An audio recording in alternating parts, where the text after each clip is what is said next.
स्वामी विवेकानंद ने कहा है, कभी ये न कहें कि मैं नहीं कर सकता, क्योंकि आप अनंत हैं। आप कुछ भी कर सकते हैं। स्वामी विवेकानंद के महान विचारों के साथ आइए शुरू करते हैं आज की क्लास। नमस्ते, मैं हूँ संध्या सिसोदिया और आज की क्लास है हाई स्कूल एग्जाम 2025 के बारे में। आज लाई हूँ विज्ञान विषय का फास्ट रिवीजन।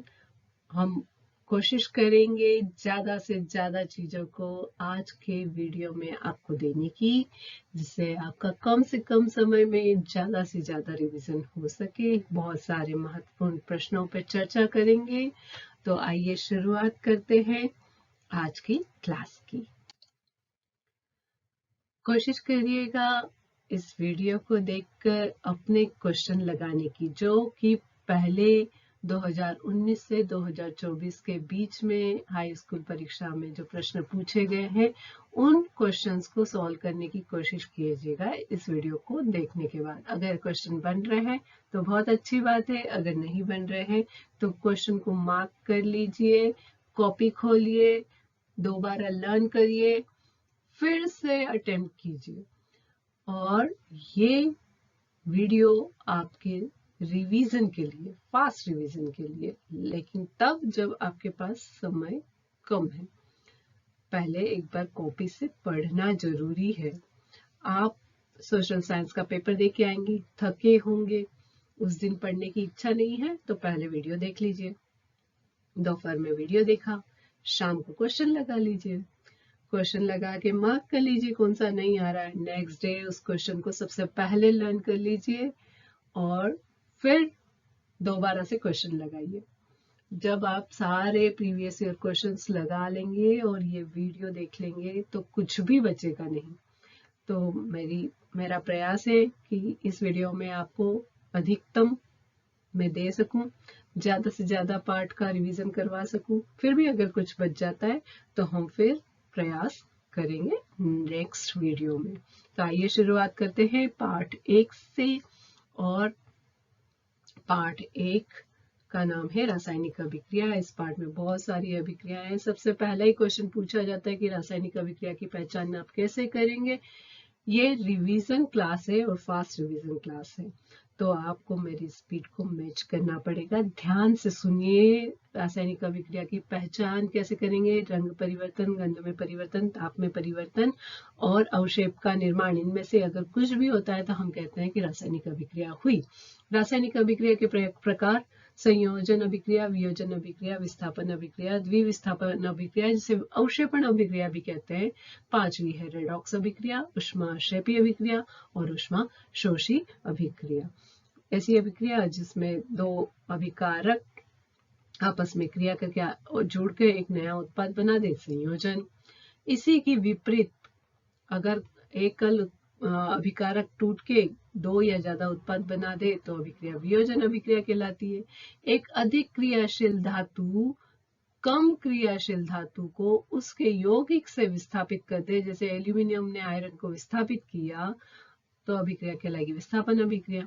ऐसी अभिक्रिया जिसमें दो अभिकारकों के बीच आयनों का आदान प्रदान हो जाए, वो अभिक्रिया कहलाएगी द्विविस्थापन अभिक्रिया या अवक्षेपण अभिक्रिया। रेडॉक्स अभिक्रिया जिसमें एक अभिकारक का ऑक्सीकरण और दूसरे का अपचयन हो जाए, मतलब ऑक्सीकरण और अपचयन अभिक्रिया दोनों साथ में संपन्न हो जाए, क्या कहलाएगा? रेडॉक्स अभिक्रिया। ऊष्माक्षेपी अभिक्रिया ऐसी अभिक्रिया जिसमें ऊष्मा उत्पन्न होती है, जैसे श्वसन अम्ल का तनुकरण, ऊष्माक्षेपी अभिक्रिया कहलाएगी। ऊष्माशोषी अभिक्रिया, ऊष्मा का अवशोषण होगा तो कहलाएगी ऊष्माशोषी अभिक्रिया। उदाहरण जरूर याद करिए, बहुत आसान है। ऊष्माशोषी अभिक्रिया का उदाहरण नहीं लिखा, आपको ऐसा लग रहा होगा, लेकिन ये जो वियोजन अभिक्रिया का उदाहरण है, इसको आप ऊष्माशोषी अभिक्रिया में भी लिख सकते हैं, क्योंकि कैल्शियम कार्बोनेट को आप जब गर्म करते हैं तो वो ऊष्मा का अवशोषण करके ही टूटता है। आगे देखिए, इसी पार्ट से पूछा जाता है मैग्नीशियम रिबन को जलाने से पहले साफ क्यों करते हैं? क्योंकि उसके ऊपर एक मैग्नीशियम ऑक्साइड की परत जम गई है जो उसे जलने से रोक रही है। जलने से रोकने वाली परत को हटाना जरूरी है अगर आप मैग्नीशियम रिबन को जलाना चाहते हैं। इसीलिए हम मैग्नीशियम रिबन को पहले साफ करते हैं फिर जलाते हैं। जलाने के बाद वो व्हाइट लो के साथ जलता है, सफेद श्वेत प्रकाश निकलता है और जो राख मिलती है उस राख को अगर आप पानी के साथ घोल के लिटमस पेपर टेस्ट लगाएंगे तो आपको क्षार का टेस्ट मिलेगा। क्षार की लिटमस पेपर टेस्ट आ जाएगी क्योंकि धातु के ऑक्साइड कैसे होते हैं? क्षारीय होते हैं। उपचयन अभिक्रिया के प्रभाव, उपचयन यानी कि ऑक्सीकरण का प्रभाव क्या होता है? संक्षारण होता है। धातु का संक्षारण हो जाता है जब वो नमी या ऑक्सीजन के संपर्क में आती है। तो संक्षारण की परिभाषा आपको पता है, बचाव के उपाय भी पता ही होंगे। जैसे हम लगाते हैं पेंट, ग्रेस, ऑयल और यशद लेपन करते हैं यानी कि गैल्वेनाइजेशन करते हैं यानी कि जिंक की परत चढ़ा देते हैं। तो ये सब उपचयन या ऑक्सीकरण से या संक्षारण से बचाव के उपाय हैं। विकृत गंधिता नाम में ही छुपी है परिभाषा। जब हम तेलीय पदार्थों को वायु में खुला छोड़ देते हैं तो वो ऑक्सीजन से क्रिया कर लेते हैं, उनका ऑक्सीकरण हो जाता है, इसी कारण उनकी गंध विकृत या खराब हो जाती है। इस घटना को क्या कहेंगे? विकृत गंधिता। इससे बचाने के लिए क्या करेंगे? नाइट्रोजन जैसी अक्रिय गैस से प्रभावित करते हैं, है ना, पदार्थ को, तो वो विकृत गंधिता नहीं होती। इसी पे क्वेश्चन पूछा जाता है चिप्स की थैली में कौन सी गैस भरी रहती है? नाइट्रोजन। क्यों भरी होती है? विकृत गंधिता से बचाने के लिए। ऑयल की बोतल थोड़ी खाली क्यों होती है? वहां नाइट्रोजन भरा हुआ है, इसलिए विकृत गंधिता से बचाने के लिए। संतुलित रासायनिक समीकरण क्या है? तो रासायनिक समीकरण की परिभाषा पूछ लेते हैं कि संतुलित रासायनिक समीकरण क्या है। तो जब हम किसी रासायनिक अभिक्रिया को संकेतों के रूप में लिखेंगे तो वो अभिक्रिया ही संतुलित रासायनिक समीकरण कहलाएगी। तो देखिए यहाँ मैग्नीशियम ऑक्सीजन से क्रिया करके मैग्नीशियम ऑक्साइड बना रहा है, लेकिन जो एटम है मैग्नीशियम के और ऑक्सीजन के, उनकी संख्या लेफ्ट और राइट में समान नहीं है। लेफ्ट और राइट में समान कर देंगे तो संतुलित रासायनिक समीकरण बन जाएगी। अम्ल, क्षार और लवण, पार्ट दो अम्ल, क्षार और लवण में और अम्ल और क्षार में अंतर पूछा जाता है। तो आप अम्ल क्षार की परिभाषा सबसे पहले लिख दीजिए। जो जल में घोलने पर हाइड्रोजन आयन दे वो अम्ल और जो हाइड्रोक्सिल आयन दे वो क्षार। स्वाद, अम्ल का खट्टा, क्षार का कड़वा। पीएच, क्षार का 7 से अधिक और अम्ल का 7 से कम। लिटमस पेपर टेस्ट, अम्ल नीले लिटमस को लाल कर देते हैं, क्षार लाल को नीला कर देते हैं। धातु से क्रिया होने पर अम्ल हाइड्रोजन गैस मुक्त करती है धातुएं अम्ल से क्रिया करके, और क्षार में ऐसा आपको देखने के लिए नहीं मिलेगा। उदासीनीकरण, परिभाषा बहुत आसान है। अगर आपको पाठ का नाम याद है तो उदासीनीकरण भी आपको याद है। अम्ल और क्षार आपस में क्रिया करके लवण और जल बनाते हैं, इस अभिक्रिया को उदासीनीकरण कहते हैं। ये रहा उदाहरण, NaOH प्लस HCl बनाएगा NaCl यानी खाने का नमक। सूत्र पूछा जाता है NaCl खाने के नमक का और बन जाएगा जल। उदासीनीकरण अभिक्रिया। पीएच पैमाना, परास कितनी है? 0 से 14। किसने दिया? सोरेनसन ने। क्लोर क्षार अभिक्रिया, जब आप NaCl का जलीय विलयन बनाकर उसमें विद्युत प्रवाहित करेंगे तो उसका विद्युत अपघटन हो जाएगा और बनेगा क्षार NaOH और बनेगी क्लोरीन गैस और बनेगी हाइड्रोजन गैस। तो यही अभिक्रिया क्या कहलाती है? क्लोर क्षार। क्लोर से क्लोरीन, क्षार NaOH, OH है ना, हाइड्रोक्सिल आयन क्षार है ना, तो क्लोरीन और क्षार बना, तो प्रक्रिया क्या कहलाई? क्लोर क्षार अभिक्रिया। कुछ महत्वपूर्ण सूत्र पूछे जाते हैं और उनके पदार्थों के उपयोग भी पूछे जाते हैं। विरंजक चूर्ण किसका प्रचलित नाम है? Calcium oxychloride. कैल्शियम ऑक्सीक्लोराइड रासायनिक नाम है, उसी का प्रचलित नाम है विरंजक चूर्ण। उपयोग क्या करते हैं? टेक्सटाइल इंडस्ट्री में कपड़ों का रंग उड़ाने के लिए उपयोग किया जाता है, जल के कीटाणु मारने के लिए इस्तेमाल किया जाता है विरंजक चूर्ण का। ऐसे ही बेकिंग सोडा जो है वो प्रचलित नाम है सोडियम बाइकार्बोनेट या सोडियम हाइड्रोजन कार्बोनेट का। सूत्र याद रखेंगे NaHCO3। उपयोग क्या करते हैं? नाम है बेकिंग सोडा, तो बेकिंग में इस्तेमाल किया जाता है। और एंटासिड भी बोलते हैं हम, एंटी एसिड यानी कि एसिड का प्रभाव वो कम करने वाला, उल्टा करने वाला, वो कौन है? क्षार। तो इसकी प्रकृति कैसी है? क्षारी। अपच का इलाज करने में इस्तेमाल किया जाता है। धावन सोडा, सोडियम कार्बोनेट, इसमें 10 जल के अणु साथ में क्रिस्टली जल के रूप में पाए जाते हैं। तो धावन सोडा का उपयोग धावन शब्द में ही है, उपयोग कपड़े धोने में किया जाता है। और कहाँ किया जाता है? कांच उद्योग में भी उपयोग किया जाता है। अगला है प्लास्टर ऑफ पेरिस या पीओपी। प्लास्टर ऑफ पेरिस किसका प्रचलित नाम है? कैल्शियम सल्फेट का। कैल्शियम सल्फेट हेमीहाइड्रेट का प्रचलित नाम है पीओपी। क्या उपयोग करेंगे? नाम में ही है प्लास्टर, टूटी हड्डी जोड़ने के लिए जो प्लास्टर लगाया जाता है वो पीओपी है। तो प्लास्टर ऑफ पेरिस का उपयोग टूटी हड्डी जोड़ने में, खिलौने बनाने में, गणपति की मूर्तियां आती हैं, माता जी की मूर्तियां आती है, वो सब प्लास्टर ऑफ पेरिस से बनी हुई होती हैं। तो प्लास्टर ऑफ पेरिस का उपयोग देख लिया, सूत्र देख लिया, प्रचलित नाम भी देख लिया, रासायनिक नाम भी देख लिया, चारों का याद रखेंगे। 4 नंबर में सिर्फ उपयोग भी पूछ लेते हैं 4 चीजों के, या फिर 2 चीजों का उपयोग और सूत्र पूछ लेते हैं। तो नाम, सूत्र, प्रचलित नाम, उपयोग सब याद रखें, बहुत आसान है। अम्ल, क्षार और लवण वाले पार्ट से ही पूछा जाता है। जिप्सम से प्लास्टर ऑफ पेरिस का निर्माण कैसे करेंगे? तो जिप्सम क्या है? कैल्शियम सल्फेट .2H2O, ये क्रिस्टली जल है। कितने अणु है जल के? 2। इसी को बोला जाता है जिप्सम। इसे गर्म करिए 100 डिग्री सेल्सियस पे, बन जाएगा प्लास्टर ऑफ पेरिस और कुछ जल के अणु मुक्त हो जाएगा। ये वियोजन अभिक्रिया का उदाहरण भी है, ये उष्मा शोषी अभिक्रिया का उदाहरण भी है। साथ में ये जिप्सम से प्लास्टर ऑफ पेरिस के निर्माण की प्रक्रिया को बताता है। 3 क्वेश्चन कवर कर रहा है। साथ में क्रिस्टली जल का अणु जिस चीज में जुड़ा होता है उसका उदाहरण भी ये बताता है। तो ऐसे ये 4 क्वेश्चन कवर करता है। जिप्सम में 2 जल के अणु है क्रिस्टली जल के रूप में, कैल्शियम सल्फेट हेमीहाइड्रेट में आधा जल का अणु है, धावन सोडा में 10 जल के अणु है। तो ये सब आपके बहुत सारे क्वेश्चन सॉल्व करेंगे, याद रखिए। कारण बताइए, ग्वाला दूध में बेकिंग सोडा क्यों मिलाता है? ताकि उसका पीएच कम नहीं हो, इसीलिए दूध को फटने से बचाने के लिए बेकिंग सोडा मिलाया जाता है। ये टेबल इंपॉर्टेंट है, इससे क्वेश्चन हमेशा पूछा जाता है। जोड़ी में जनरली क्वेश्चन आते हैं कि सिरके में कौन सा अम्ल है? एसिटिक अम्ल। संतरा साइट्रिक अम्ल, खट्टा है ना, साइट्रिक अम्ल। इमली टार्ट्रिक अम्ल।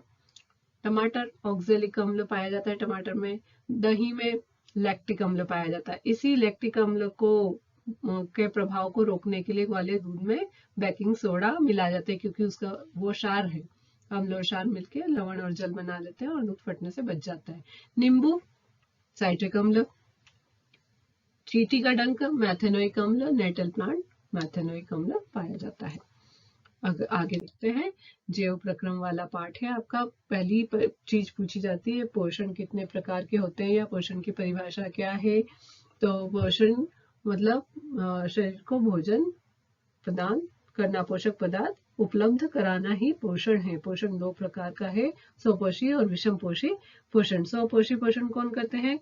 जो अपना भोजन स्वयं बनाने में समर्थ हो, वह सब स्वपोषी जीव कहलाएंगे। और स्वपोषी कौन होते हैं? हरे पौधे। हरे पौधे प्रकाश संश्लेषण द्वारा अपना भोजन स्वयं बना सकते हैं, क्योंकि उनमें हरित लवक पाया जाता है। तो पौधे हो गए स्वपोषी, और पौधों के अलावा सब हो गए हैं विषम पोषी, जैसे मनुष्य, गाय, बकरी आदि।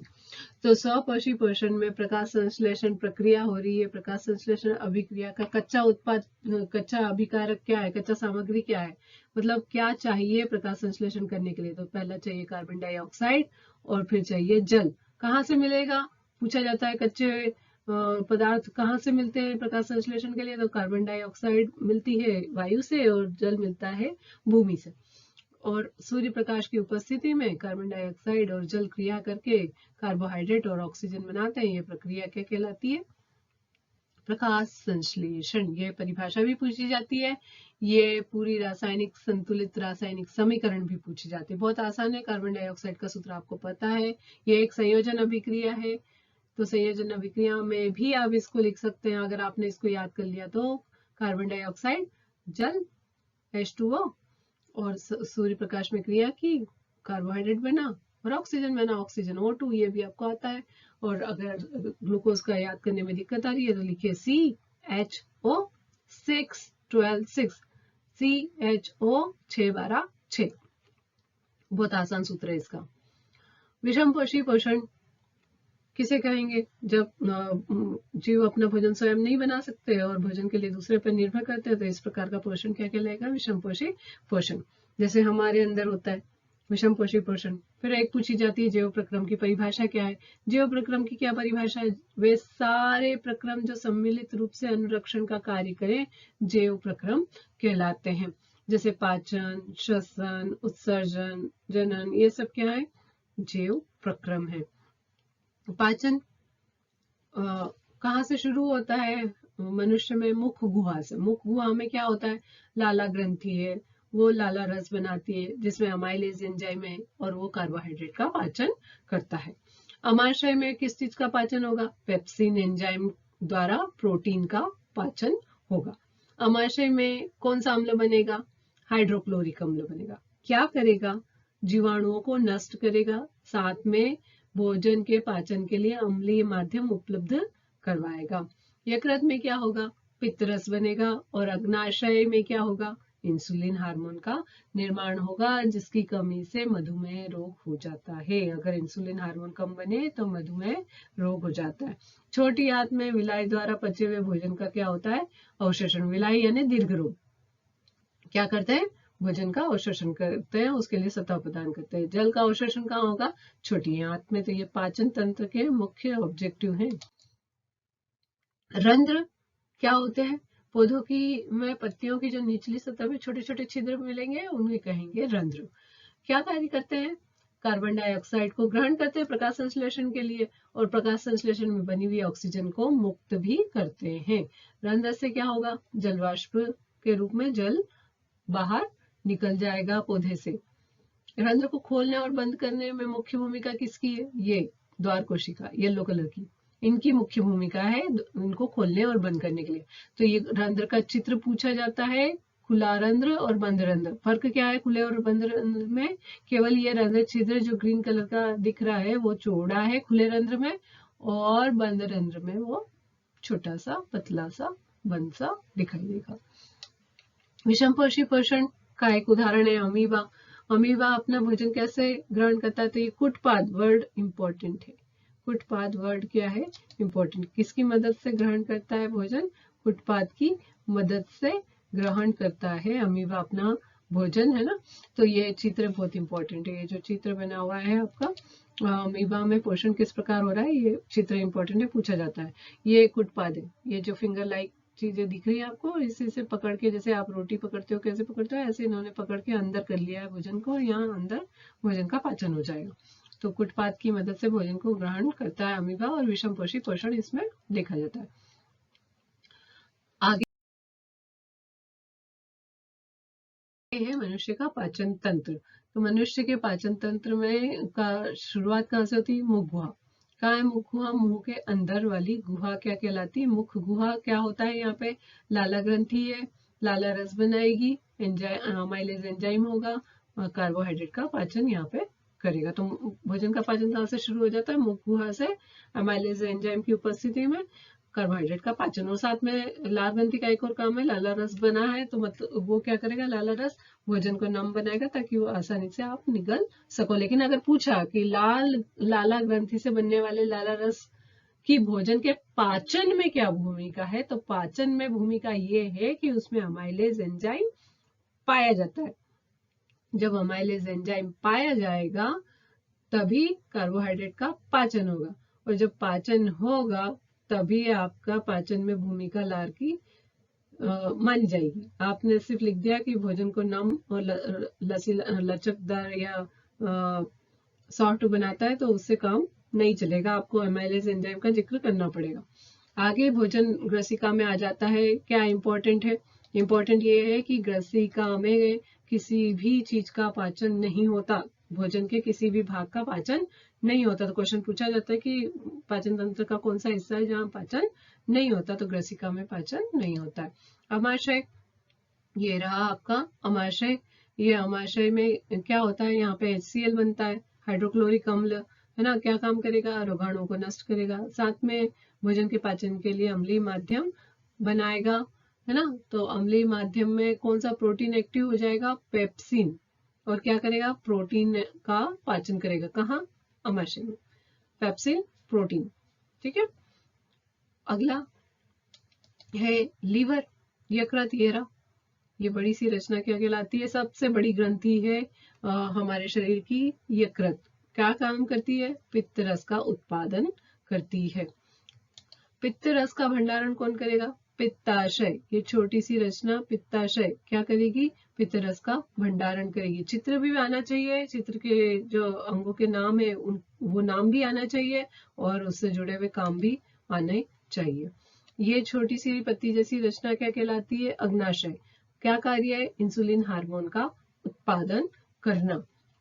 जिसकी कमी अगर हो गई तो आपको एक बीमारी हो जाती है, नाम है मधुमेह, इंसुलिन हार्मोन की कमी से होती है। ये रही छोटी आंत, जो कुंडलित रचना है उसको बोलते हैं छोटी आंत। क्या होता है यहाँ पे, भोजन का पूर्ण पाचन, मतलब प्रोटीन का भी, वसा का भी, कार्बोहाइड्रेट का पूरा पाचन हो जाता है यहाँ पे। और साथ में इसके अंदर पाए जाते हैं दीर्घ रोम, जो बचे हुए भोजन को अवशोषित भी करते हैं। तो ये छोटी आंत का काम है। ये बाहर जो देख रही है पिंक कलर की, ये है बड़ी आंत, ये पूरी है बड़ी आंत। ये क्या करती है, जल का अवशोषण करती है। इसके बाद बिना पचा हुआ भोजन मलाशय में रहता है और बाद में गुदा द्वार से बाहर चला जाता है। अगला तंत्र है श्वसन तंत्र। श्वसन तंत्र में आती है आपकी नासिका यानी कि नाक, और फिर हो जाता है जहां से आप श्वास लेते हो और ऑक्सीजन शरीर में प्रवेश करती है, फिर आ जाती है श्वास नली, ये रही, यहाँ से वायु गुजरते हुए पहुंच जाती है फुफ्फुस यानी कि फेफड़ों में। फेफड़े होते हैं दो, एक लेफ्ट में एक राइट में। यहाँ पे हवा भर जाती है और यहाँ से फिर जाती है रक्त में, रक्त से जाती है ऊतक में, ऊतक से कोशिका में प्रवेश करती है, जहाँ पे जो ग्लूकोज है उसका विखंडन होता है। तो ग्लूकोज का विखंडन होता कैसे, तो ग्लूकोज का विखंडन पूछा या पायरुवेट का विखंडन पूछा तो होता कहाँ है, कोशिका के अंदर, किस जगह पर, माइटोकॉन्ड्रिया में। ये क्वेश्चन पूछा जाता है कि पायरुवेट का विखंडन कहाँ होता है ऑब्जेक्टिव में, तो कहाँ होता है, माइटोकॉन्ड्रिया में होता है। अगर पूछा ग्लूकोज का विखंडन कहाँ होता है, तब भी लिखिए माइटोकॉन्ड्रिया में होता है। कैसे होता है, ग्लूकोज के विखंडन के 3 तरीके हैं। कौन से 3 तरीके हैं, पहला है ऑक्सीजन जब उपस्थित नहीं है ना, ऑक्सीजन उपस्थित नहीं है तो पायरुवेट किस में टूट जाएगा, इथेनॉल और कार्बन डाइऑक्साइड में टूट जाएगा, और थोड़ी सी ऊर्जा मिलेगी, ज्यादा ऊर्जा नहीं मिलेगी। लेकिन अगर आपके पास है पायरुवेट का विखंडन हो रहा है और आपके पास थोड़ी सी ऑक्सीजन है, ज्यादा ऑक्सीजन नहीं है, तो फिर क्या बनेगा, फिर बन जाएगा लैक्टिक अम्ल। फिर क्या बन जाएगा, लैक्टिक अम्ल, और थोड़ी सी एनर्जी। ये सब कहाँ होता है, आपकी पेशी कोशिका में। कहाँ हो रहा है, हमारी पेशी कोशिका में होता है ये सब। जब ऑक्सीजन कम हो तो पायरुवेट टूट के क्या बनाता है, लैक्टिक अम्ल बना देता है, और थोड़ी सी ऊर्जा हमको मिल जाती है। इसकी वजह से हमें थकान होने लगती है और अकड़न आती है, हम थक जाते हैं और बैठ जाते हैं। क्वेश्चन आता है कि एक शेर एक हिरण के पीछे भाग रहा है और वो हिरण दौड़ते दौड़ते गिर जाता है, क्यों, क्योंकि उसकी पेशियों में क्या जम गया, लैक्टिक अम्ल। किस वजह से, ऑक्सीजन की कमी की वजह से जम गया, इसीलिए वो गिर जाता है। फिर अगला आता है, अगर आपके पास बहुत सारी ऑक्सीजन है ना, ऑक्सीजन बहुत सारी, क्या बनेगा, ऑक्सीजन की उपस्थिति में क्या बन जाएगा, ग्लूकोज का पूरा विखंडन हुआ, पायरुवेट का पूरा विखंडन हुआ, बन गया क्या, कार्बन डाइऑक्साइड और जल, और 38 एटीपी, बहुत सारी ऊर्जा, बहुत सारी। इसी श्वसन को जो ऑक्सीजन की उपस्थिति में हो रहा है हम क्या कहते हैं, ऑक्सीश्वसन, है ना। यहाँ पे ये जो बहुत सारी ऑक्सीजन आपके पास उपस्थित है, आखिरी में कार्बन डाइऑक्साइड और जल और ऊर्जा बन रही है, यही कहलाता है ऑक्सीश्वसन। लेकिन अगर आपके पास ऑक्सीजन एब्सेंट है तो यीस्ट में क्या बनता है, इथेनॉल और कार्बन डाइऑक्साइड, जिसे बोला जाता है अनॉक्सी श्वसन या अवायवीय श्वसन कहते हैं। अब बात करते हैं परिसंचरण तंत्र की। परिसंचरण तंत्र में क्या क्या आता है, रक्त आता है, और रक्त के घटक क्या है, रक्त आ जाएगा, धमनी शिरा आ जाएगी, हृदय आ जाएगा। तो रक्त के सबसे पहले घटकों की बात कर लेते हैं। तो रक्त के 3 घटक खास तौर से आप ध्यान रखें। लाल रक्त कणिकाएं जिन्हें आरबीसी कहा जाता है, श्वेत रक्त कणिकाएं या डब्ल्यूबीसी, और प्लेटलेट्स। अब आपसे पूछा इसके अलावा रक्त के और कौन से घटक है? प्लाज्मा और लसिका, ये भी रक्त के घटक है। लाल रक्त कणिका का काम पूछा, क्या बताएंगे? लाल रक्त कणिका में श्वसन वर्णक हीमोग्लोबिन पाया जाता है। ध्यान दें, लाल रक्त कणिका में श्वसन वर्णक पाया जाता है। आपसे क्वेश्चन पूछा जाता है श्वसन वर्णक क्या है, कौन सा है? तो श्वसन वर्णक का नाम क्या है जो हमारे शरीर में पाया जाता है लाल रक्त कणिका के अंदर? उसका नाम है हीमोग्लोबिन। काम क्या है? ऑक्सीजन का संवहन करना, एक से दूसरी जगह तक ऑक्सीजन को लेकर जाना हीमोग्लोबिन का काम है। अगर हीमोग्लोबिन नहीं लिखा है, लाल रक्त कणिका लिखा है, तो भी काम क्या आएगा? ऑक्सीजन का संवहन। श्वेत रक्त कणिका का काम क्या है? रोगाणुओं को नष्ट करना। प्लेटलेट्स का काम रक्त का थक्का जमाना। प्लाज्मा क्या है? रक्त का तरल भाग, प्लाज्मा कहलाता है। लसिका, आपने रक्त में से लाल रक्त कणिकाएं हटा दी, क्या कहलाएगा? लसिका। कुछ प्रोटीन्स भी हट जाएंगे, क्या कहलाएगा? लसिका। रक्त और लसिका का अंतर इसी तरह से आपको याद करना है। रक्त लाल रंग का होता है, लसिका होती है रंगहीन, रक्त में पाई जाती है। आरबीसी लसिका में नहीं पाई जाती। एक वीडियो है जिसमें सारे अंतर के इंपॉर्टेंट क्वेश्चन है, 10 के अराउंड इंपॉर्टेंट क्वेश्चन अंतर वाले, सिर्फ अंतर वाले क्वेश्चंस का एक वीडियो भी साथ में आ रहा है, उसे भी आप जरूर देखिए। वो सारे इंपॉर्टेंट क्वेश्चन है, जैसे रक्त लसिका में अंतर, धमनी शिरा में अंतर, आपको वहां पे देखने को मिल जाएगा। तो धमनी क्या है? जो रक्त को हृदय की से दूर ले जाए, वो नलिका क्या कहलाती है? धमनी। और जो रक्त को हृदय की ओर लाए, वो नलिका कहलाती है शिरा। तो परिभाषा आ जाएगी धमनी शिरा की। फिर आ जाएगी दीवारें कैसी होती हैं। धमनी की दीवारें होती है मोटी, शिरा की पतली। धमनी में होते हैं वॉल, नहीं होते, शिरा में होते। ये नहीं और हाँ वाला बहुत ध्यान से लिखिएगा, बच्चे हमेशा गलत साइड लिखते हैं। कभी वॉल की बात धमनी में लिख देंगे, कभी मोटी दीवारें शिरा में लिख देंगे, ऐसा नहीं करना है, बहुत केयरफुली लिखिए। धमनी की दीवारें होती है मोटी और शिरा की पतली। शिरा में दीवारें पतली है, इसीलिए वॉल प्रेजेंट है, ताकि रक्त विपरीत दिशा में ना बहने लगे, इसलिए उसमें वॉल चाहिए। धमनी में वॉल की आवश्यकता नहीं है। पौधों में जल का संवहन और भोजन का संवहन कौन करता है? तो दो खास ऊतकों के नाम याद कर लीजिए। जल का संवहन पौधों में करता है जाइलम, ज से जल, ज से जाइलम, और भोजन का संवहन करता है फ्लोएम नाम का ऊतक। हृदय की संरचना से जुड़े हुए प्रश्न आ जाते हैं। एक क्वेश्चन आता है, तो आपके हृदय में कितने कक्ष हैं? 4 है। पहला दायां आलिंद, दूसरा बायां आलिंद, तीसरा है दायां निलय, और चौथा है बायां निलय। एक बार ये क्वेश्चन सिर्फ 2 मार्क्स में नाम लिखने के लिए आ गया था, बहुत सिंपल है। ऊपर वाले दोनों कक्ष आलिंद और नीचे वाले दोनों निलय, लेफ्ट और राइट जोड़ देना है साथ में। फिर और क्या पूछा जाता है? संरचना से। संरचना से पूछा जाता है दाएं आलिंद और दाएं निलय।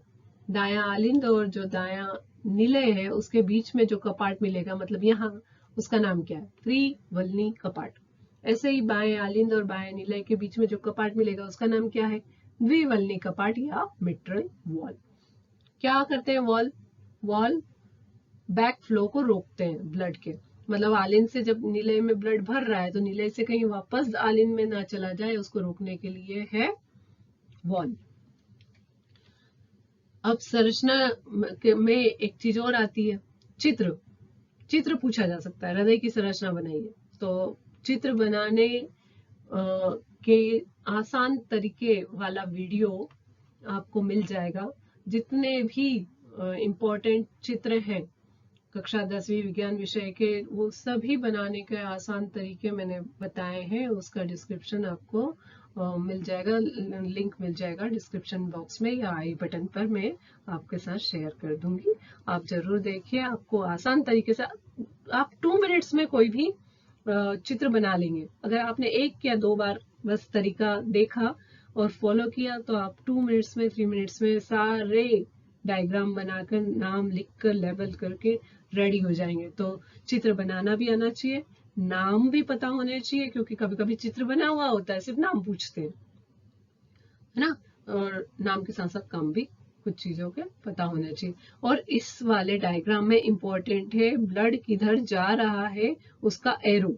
तो यहाँ जैसे दाएं आलिन में रक्त आता है महाशिरा से, अग्र और पश्च महाशिरा से, तो रक्त अंदर आया, इसलिए एरो इधर अंदर की तरफ बना हुआ है।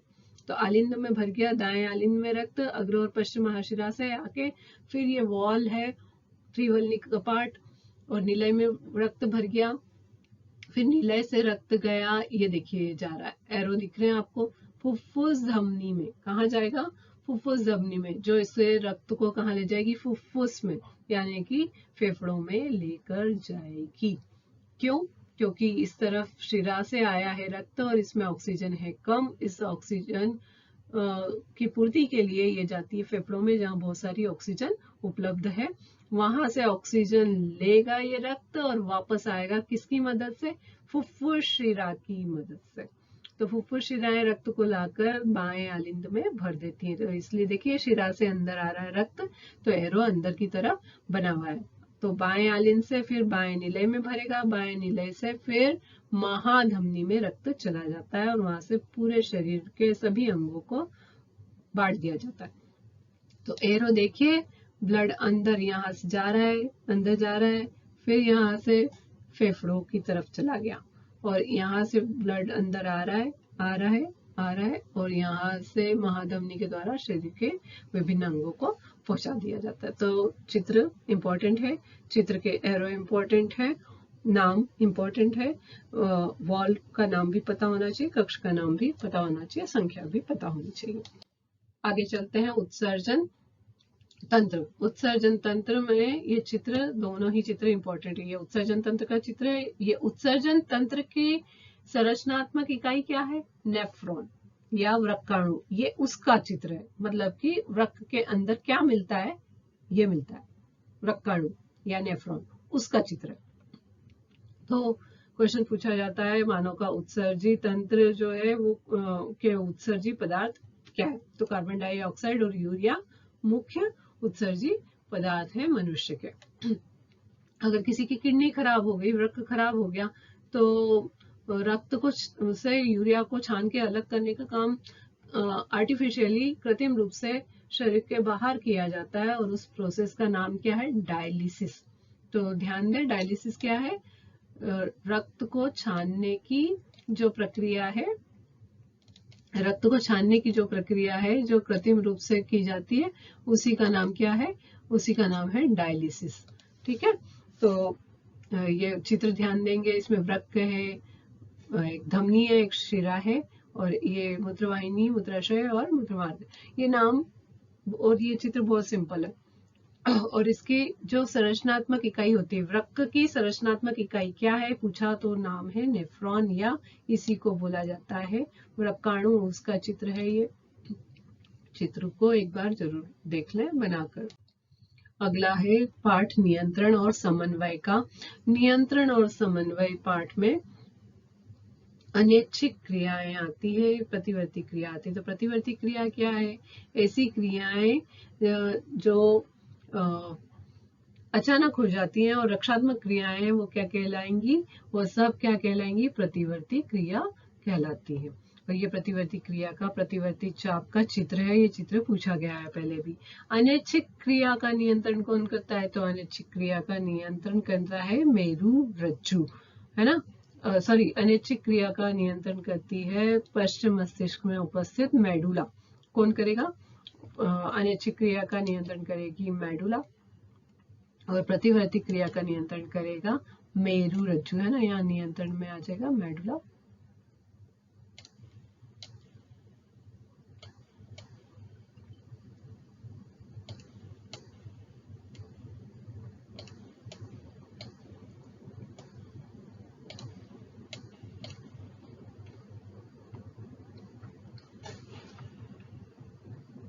अनैच्छिक क्रिया का नियंत्रण किसने किया? अनैच्छिक क्रिया का नियंत्रण हो गया है मेडुला द्वारा। ठीक है, ये थोड़ा सा देखिएगा। अनैच्छिक क्रिया का नियंत्रण मेडुला, प्रतिवर्ती क्रिया का नियंत्रण मेरुरज्जु। ये चित्र किसका है? ये चित्र है तंत्रिका कोशिका का। तंत्रिका कोशिका क्या है? तंत्रिका तंत्र की संरचनात्मक इकाई। जैसे आपसे पूछा वृक्क की संरचनात्मक इकाई वृक्काणु या नेफ्रॉन, ऐसे ही तंत्रिका तंत्र की संरचनात्मक इकाई कौन है? ये है आपकी तंत्रिका कोशिका, जो पेड़ जैसी दिखती है थोड़ी, तो आसानी से बन जाती है और नाम आपको आसानी से याद हो जाएंगे। एक और क्वेश्चन पूछा जाता है, दो तंत्रिका कोशिकाओं के मध्य जो खाली स्थान है उसे क्या कहते हैं? सिनेप्स। ठीक है, तंत्रिका कोशिका का ही दूसरा नाम है न्यूरॉन। तो अगर कहीं न्यूरॉन का चित्र बनाइए लिखा हुआ हो तो कंफ्यूज नहीं होना है, ये चित्र बनाना है ना। और दो चित्र भी इंपॉर्टेंट है। इसके अलावा मस्तिष्क के भाग कितने होते हैं? तो मस्तिष्क के 3 भाग है, अग्र मस्तिष्क, मध्य मस्तिष्क और पश्चिम मस्तिष्क।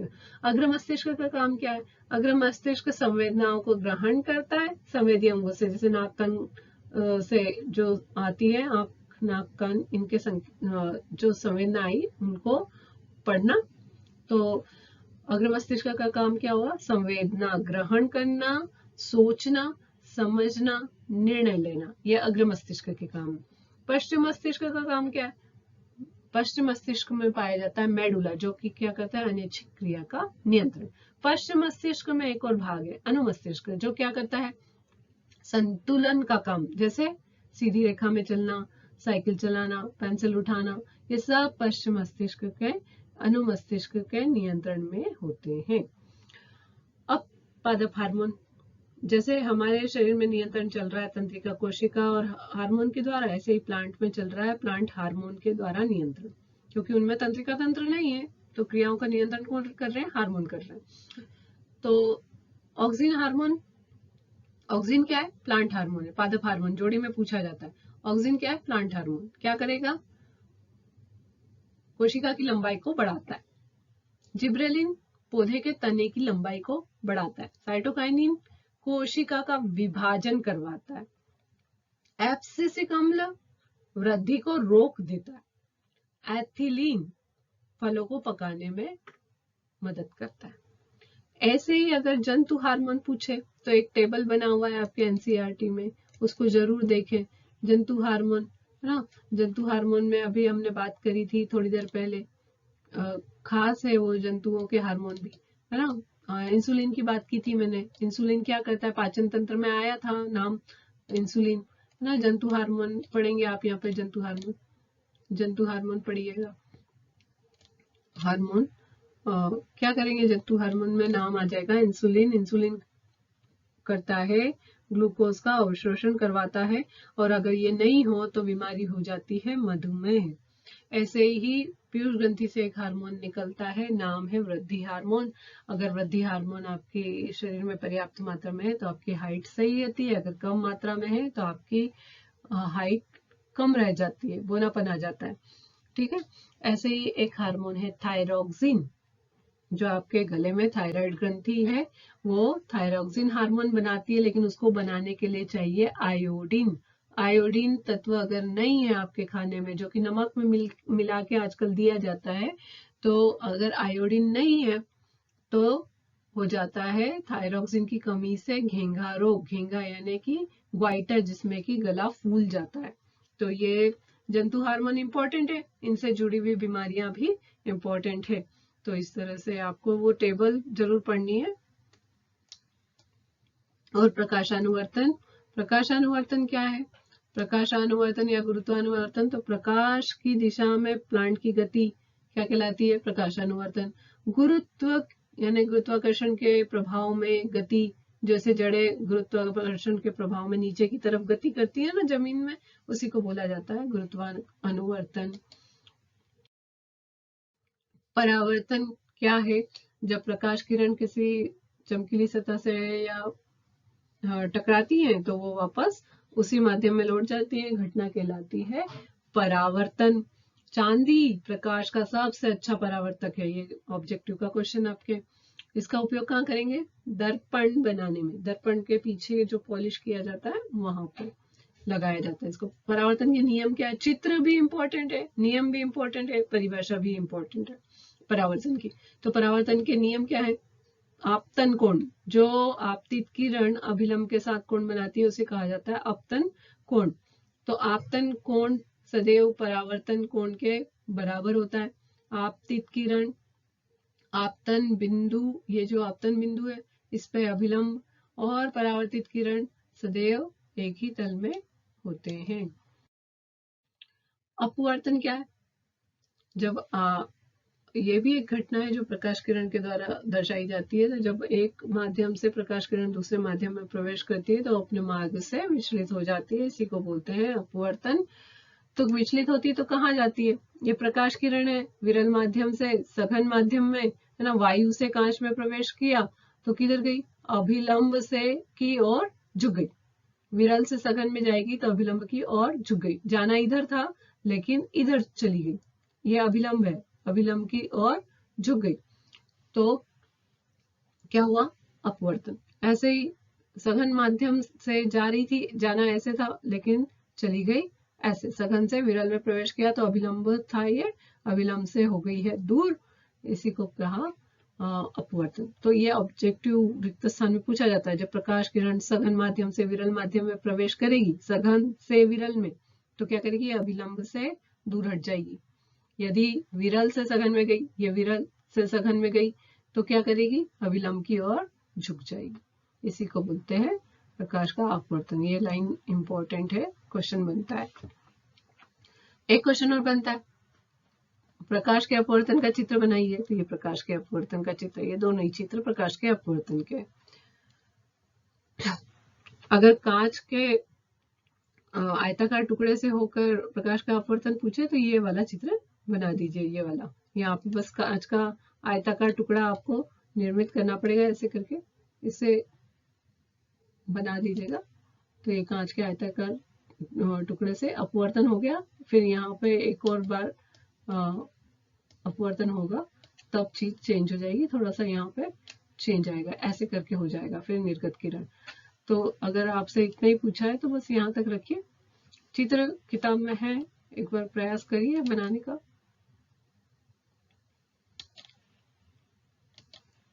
आगे चलते हैं, अपवर्तन के नियम देख लेते हैं। तो अपवर्तन के भी दो नियम है। अपवर्तन का पहला नियम क्या कहलाता है? ये परावर्तन के नियम जैसा ही है कि आपतित किरण, अपवर्तित किरण और आपतल बिंदु पर अभिलंब जो है वो तीनों एक ही तल में होते हैं। और दूसरा नियम है स्नेल का नियम, साइन आई बटे साइन आर बराबर स्थिरांक। यही है अपवर्तन का दो नियम। दर्पण के प्रकार। दर्पण होते हैं दो प्रकार के।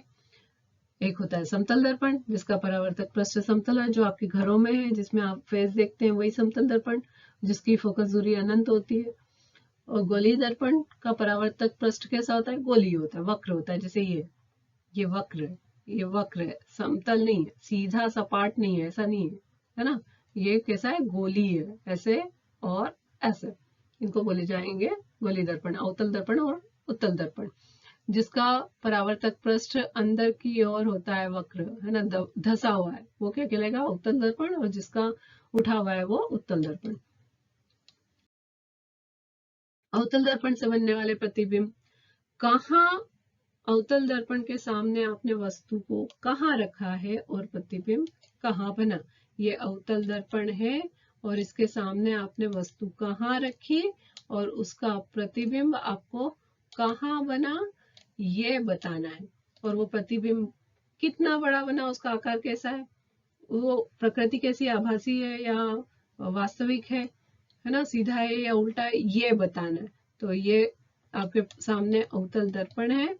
अवतल दर्पण की 6 स्थितियां हैं। 6 स्थितियों में से आप कहाँ कहाँ वस्तु को रखोगे और वो वस्तु का प्रतिबिंब कहाँ बनेगा, ये लिखा है। तो देखते हैं। सिर्फ 3 स्थिति याद कर लो, बाकी का काम हो जाएगा। पहली स्थिति अनंत पे, बहुत दूर, बहुत बहुत दूर, दर्पण से बहुत दूर से रखी हुई है वस्तु, तो कहाँ बनेगा? अगर बहुत दूर वस्तु रखी है तो बनेगा फोकस पे। फोकस पे कहाँ? अगर वस्तु बहुत दूर बनी रखी हुई है तो फिर बनेगा फोकस पे। कितना बनेगा? बिंदु साइज का छोटा सा बनेगा, है ना, अत्यधिक छोटा बनेगा, वास्तविक बनेगा, उल्टा बनेगा, मतलब पर्दे पे प्राप्त किया जा सकता है। अगर आपने वक्रता केंद्र से परे रखा, मतलब ये वक्रता केंद्र है, इसकी यहाँ नहीं रखा, इससे इधर रखा, है ना, तो कहाँ बनेगा? फोकस और वक्रता केंद्र के बीच में। और अगर वक्रता केंद्र पे रख दिया, यहाँ पे रख दिया, तो कहाँ बनेगा? वक्रता केंद्र पर रख दिया तो कहाँ बनेगा? यही बन जाएगा, इसी के नीचे, जस्ट नीचे, सी पर ही बनेगा, है ना। कितना बड़ा बनेगा? वस्तु के बराबर बनेगा। और कैसा बनेगा? वास्तविक और उल्टा बनेगा। अब मैंने बोला था 6 में से 3 याद कर लो, 3 हो जाएंगी। तो पहला अनंत पे रखा तो कहाँ बना? फोकस पे। अब फोकस पे रख दो, ये देखिए चौथी स्थिति, पांचवी स्थिति, फोकस पे रख दो, कहाँ बन जाएगा? अनंत पे, उल्टा। सी से परे रखा तो कहाँ बना? फोकस और वक्रता केंद्र के बीच में, यहाँ सी और एफ के बीच में बन गया। कहाँ पे रखी थी वस्तु? इधर। बना कहाँ? यहाँ पे। जितना आप वस्तु को दर्पण की तरफ ला रहे हैं, प्रतिबिंब दर्पण से दूर हट रहा। ठीक है, तो आपने रखा सी से परे, तो कहाँ बन गया? सी और एफ के बीच में। अब आप सी और एफ के बीच में रख दो चौथी स्थिति, और कहाँ बन जाएगा? सी से परे, उल्टा। पहली स्थिति का उल्टा कौन सा है? पांचवी। दूसरी स्थिति का उल्टा कौन सा है? चौथा। तीसरा, वक्रता केंद्र पर वस्तु रख दीजिए, प्रतिबिंब कहाँ बनेगा? वक्रता केंद्र पर ही बन जाएगा, वहीं पे, जहां है वहीं पे बन जाएगा। और अगर आपने रख दी वस्तु को ध्रुव और फोकस के बीच में, यहाँ है ध्रुव, आपका ध्रुव है यहाँ P, है ना, यहाँ P है, P और F के बीच में रख दो, कहाँ बनेगी वस्तु? P और F के बीच में वस्तु रख दो, कहाँ बनेगी? यहाँ वस्तु रखोगे तो कहाँ बनेगी? दर्पण के पीछे प्रतिबिंब बनेगा, बहुत बड़ा बनेगा। ये बना हुआ है P और F के बीच में, यहाँ आपने वस्तु रखी, प्रतिबिंब बन गया दर्पण के पीछे, बहुत बड़ा और सीधा और आभासी। ये खास स्थिति है, बहुत खास स्थिति है। क्यों खास है? क्योंकि इसका उपयोग करके हमने क्या बनाया? शेविंग मिरर बनाया। इस स्थिति का प्रयोग करके क्या बनाया? शेविंग मिरर बनाया। ठीक है, शेविंग मिरर बनाने के लिए कौन सी स्थिति का उपयोग किया?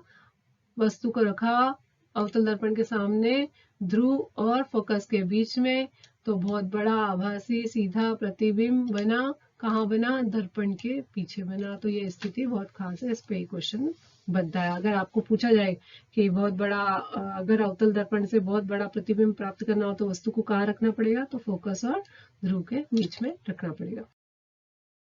उत्तल दर्पण से बनने वाले प्रतिबिंब कैसे होते हैं? उत्तल दर्पण की स्थितियां बहुत आसान है। अनंत पर अगर आपने वस्तु को रखा है तो प्रतिबिंब बन जाएगा फोकस पर, और अनंत और ध्रुव के बीच में कहीं भी रख दीजिए तो कहाँ बनेगा? दर्पण के पीछे फोकस और ध्रुव के बीच में बन जाएगा। कैसा बनेगा? हमेशा छोटा बनेगा, सीधा बनेगा, आभासी बनेगा, यानी पर्दे पे प्राप्त नहीं किया जा सकता। टेबल इंपॉर्टेंट है। अवतल दर्पण का उपयोग कहाँ करते हैं? अवतल दर्पण का उपयोग हम करेंगे टॉर्च में, सर्च लाइट में, गाड़ी के हेडलाइट में। ये चित्र आपके विजुअल मेमोरी के लिए लगा है। अवतल दर्पण का उपयोग है कहाँ करेंगे? गाड़ी के हेडलाइट में, शेविंग मिरर में, दंत चिकित्सक भी इसका उपयोग करते हैं, और सौर भट्टी में भी प्रकाश को केंद्रित करने के लिए अवतल दर्पण का उपयोग किया जाता है। तो अवतल दर्पण की प्रकृति कैसी हो गई? ये प्रकाश को केंद्रित करने की प्रवृत्ति रखता है। तो अगर आपको गाड़ी का हेडलाइट में रखना है अवतल दर्पण, तो वस्तु को कहाँ रखना पड़ेगा? अगर हेडलाइट में लगा रहे तो ये सब भी क्वेश्चन पूछे जा सकते हैं, ध्यान रखेंगे। उत्तल दर्पण का उपयोग कहाँ करेंगे? उत्तल दर्पण से हमेशा छोटा, सीधा और आभासी प्रतिबिंब बनता है। तो सीधी चीज देखनी है, छोटी बनाकर देखनी है, बड़े एरिया का छोटा सा दृश्य बनाना है, तो हम उत्तल दर्पण का उपयोग करते हैं। कहाँ? गाड़ी में रियर व्यू मिरर, पश्च दृश्य दर्पण के रूप में करते हैं। मॉल्स में किया जाता है, पार्किंग एरिया में भी इसको लगाते हैं ताकि मोड़ पर गाड़ी आसानी से दिखाई दे जाए। लेंस की परिभाषा क्या है, इसी पे ऑब्जेक्टिव पूछ लेते हैं। दो पृष्ठों से घिरा हुआ कोई भी पारदर्शी माध्यम, पारदर्शी होना चाहिए और क्या होना चाहिए, दो पृष्ठ भी होने चाहिए। उसको क्या बोलोगे, दोनों पृष्ठ कैसे हैं, एक तो गोलीय है, इनको क्या कहेंगे, लेंस। तो ऑब्जेक्टिव पूछा जाता है कि बताइए कौन सी चीज से लेंस नहीं बना सकते, और ऑप्शन थे पानी, कांच, प्लास्टिक और मिट्टी। तो इनमें से परिभाषा पे ध्यान दो, कौन पारदर्शी नहीं है, मिट्टी, तो उसी से लेंस नहीं बन सकता। बाकी सब पारदर्शी है, तो सभी से, बाकी से, कांच से, प्लास्टिक से, पानी से लेंस बनाया जा सकता है। लेंस के प्रकार कितने, दो, उत्तल दर्पण और उत्तल लेंस और अवतल लेंस। पहचानेंगे कैसे उत्तल लेंस को, उत्तल लेंस को पहचानना बहुत आसान है, ये पत्ती जैसा दिखाई देता है अगर चित्र आपके सामने है तो, और नहीं है तो जोड़ी में पूछते हैं, जो बीच से मोटा और किनारों से पतला हो उसको क्या कहेंगे, वो उत्तल लेंस है। जो बीच से मोटा है, किनारों से पतला है, और उल्टा देखेंगे तो अवतल लेंस हो जाएगा। लेंस के उपयोग क्या है, निकट दृष्टि दोष और दूरदृष्टि दोष, जो दृष्टि दोष है उनके निवारण के लिए लेंस का उपयोग करते हैं। उत्तल लेंस का उपयोग कहाँ करेंगे, दूरदृष्टि दोष को ठीक करने में। क्या होता है दूरदृष्टि दोष, ऐसा दृष्टि दोष जिसमें व्यक्ति को दूर की वस्तुएं तो साफ दिखाई देती है लेकिन निकट की वस्तुएं साफ दिखाई नहीं देती, ऐसे दृष्टि दोष को बोलते हैं दूरदृष्टि दोष। नाम है दूरदृष्टि दोष लेकिन दिखाई नहीं देता कहाँ का, निकट का। तो ऐसी स्थिति में इसका संशोधन कैसे किया जाए, उत्तल लेंस का उपयोग करके। ये देखिए उत्तल लेंस है, इसका उपयोग करके और आप दूरदृष्टि दोष का निवारण कर सकते हैं। अगर निकट दृष्टि दोष हो गया, मतलब कि आपको दूर का दिखाई नहीं दे रहा है, दूर की वस्तुएं स्पष्ट नहीं दिखाई दे रही हैं, तो क्या करना पड़ेगा, अवतल लेंस का उपयोग करेंगे। ये देखिए अवतल लेंस का उपयोग करते हैं ताकि आपको दूर की वस्तुएं स्पष्ट रूप से दिखाई दे। मानव नेत्र का चित्र पूछा जाता है। मानव नेत्र में बहुत चीजें खास है। ये जो अंदर वाली लेयर है, अंदर वाली लेयर है आंख की, उसको बोला जाता है दृष्टि पटल। दृष्टि पटल का दूसरा नाम है रेटिना। किस काम का है, जो भी चीज आप देख रहे हो उसका प्रतिबिंब कहाँ बनेगा, यहाँ बनेगा। आपने एक पेड़ देखा, प्रतिबिंब कहाँ बनेगा, यहाँ बनेगा। कैसा बनेगा, वास्तविक बनेगा। कैसा बनेगा, वास्तविक और उल्टा। वास्तविक प्रतिबिंब हमेशा उल्टे बनते, तो आपने जो पौधा देखा वो कैसा बना, उल्टा बन जाएगा। कैसा बनेगा, जो भी आपने देखा वो कैसा बना, उल्टा बना। ठीक है, तो आपके इमेज कहाँ बनती है, प्रतिबिंब कहाँ बनता है, दृष्टि पटल या रेटिना पे बनेगा। और कैसा बनेगा, वास्तविक बनेगा, उल्टा बनेगा। और क्या क्या है खास। दूसरा क्वेश्चन पूछते हैं, नेत्र में कौन सा लेंस है, कौन सा लेंस है, ये लेंस है। बताओ, पत्ती जैसा है शेप, बीच से मोटा और किनारों से पतला, कौन सा लेंस होता है, उत्तल लेंस। इसकी फोकस दूरी चेंज की जा सकती है, तो इस लेंस में फोकस दूरी चेंज करने की क्षमता क्या कहलाएगी, समंजन क्षमता। और वो फोकस दूरी चेंज कैसे होगी, ये जो रेड कलर की आपको दिख रही है, रेड कलर की जो आपको ये दिख रही है, उसको बोलेंगे पक्षमाभि पेशियां, और यही मदद करती किसमें, फोकस दूरी को बदलने के लिए। फिर हमारे नेत्र में कौन सा लेंस है, उत्तल लेंस है ना।